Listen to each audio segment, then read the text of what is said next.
This lecture will compare IoT devices to standard computers, and we'll just compare and contrast just so you get an idea of the difference between an IoT device and a computer, because they are substantially different, and we'll need to know this for later because we're going to talk about how you design IoT devices, and the design methodologies are very different than what you would use for a standard general-purpose computer. So IoT devices, one big difference between those type of devices and standard computers, say, and by standard computer I mean desktop, laptop, server, basically a big box with a keyboard, or big box or little box with a keyboard and a screen, mouse, that type of thing. So one difference is that IoT devices, the main function of an IoT device is not to compute, not to be a computer. Right? A computer, it is there to be a computer, to compute functions, right? To run programs. But an IoT device, that is not its main point. It has some other function besides that. So, for instance, we talked about cars last lecture, right? So cars, they are IoT devices. Their main function is not to compute anti-lock braking or to do fuel injection. Their main function, from the point of view of a user, is to be driven, right? To move you from place to place. And the computer is just to help that function, just to support that. Also, we talked about refrigerators, right, in an earlier lecture. So a refrigerator, it's a refrigerator. It keeps things cold. That's its main function. Now, computational intelligence can help you. Network connectivity can improve its ability, but that is not its main function to talk on the network. Its main function is not to run code, right, even though it does that. Where a computer, its main function is to run code, right? So that's a big difference, is sort of the focus of the function. That IoT devices have this separate function, separate from computation. So computers, like I said, computers, their main function is to compute. They run code. Now, this code can do lots of different things, but they execute code. So, this picture right here was showing a decision-making process. It's sort of a high-level view of what a piece of code would look like.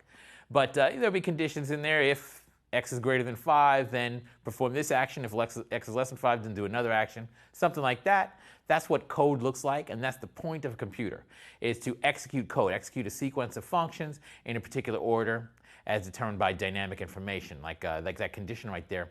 That condition might check something dynamically at runtime, and we'll get into more detail of this because we will be coding in this class. But right now, the function of a computer, its main point is to run code like this. IoT devices, on the other hand, they don't. So computers are made to be general purpose, right? They're made to run any kind of code. So if you buy off the shelf, you buy some Intel processor. I see a Mac in front of me. Say I buy a Mac. This Mac is a laptop.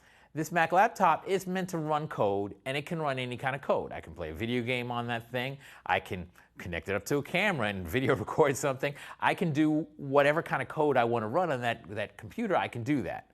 So computers are made to be general purpose devices.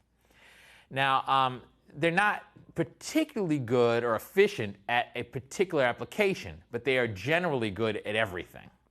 So what that means is, say I take this one I see right here, this Mac. This Mac is now connected to this camera, right? And I'm assuming this Mac is probably running the PowerPoint slides that I'm presenting, and it's probably recording something, right?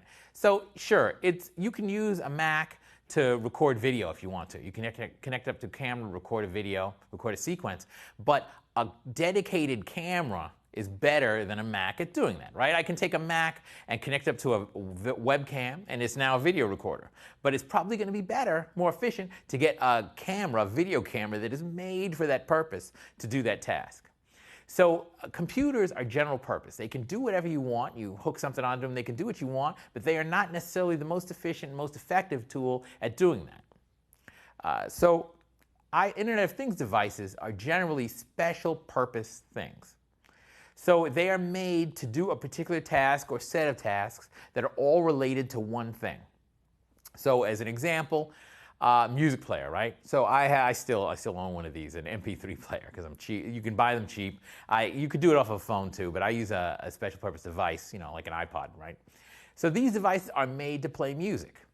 Now, you can play music off of a laptop, right, desktop, whatever, but this device is made for music playing, and so it's more efficient. And by more efficient, I mean that its hardware and its software are designed just for that purpose. So if that's all you want to do, they play music very well. They're cheap, right? They don't cost much, right? You don't have to buy a whole laptop for that. You can just buy a little iPod, a little tiny one, right? They have the little iPods, the randomization, the shuffle, iPod shuffle, right?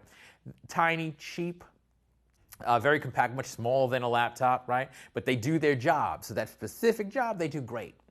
So these, IoT devices are almost always special purpose devices. Take a car, right? Now, car will do many different things, but they're all related to driving. So a car can do anti-lock braking, a car can do fuel injection, right? A car can, can do power steering, all these things, but they're all parts of one big task to drive, to be driven, right? So that's why I say these cars, a car does computation, but only computation that's related to the tasks that are driving tasks, right? So what that means is that the hardware and the software built in there are streamlined for that purpose. So that means they can be cheaper, more efficient in that way, cheaper and faster at doing just that one task. Now, they wouldn't be suitable to do anything else, right? So if you took your car and said, look, I want to play a video game in my car, you probably can't do that as well. But if you want to say, look, I want to do fuel injection with my car, hey, it's perfect for that, and it's great at that, and efficient at that. So that's a big difference between IoT devices and general purpose computers. IoT devices are special purpose. They do a particular thing. Thank you.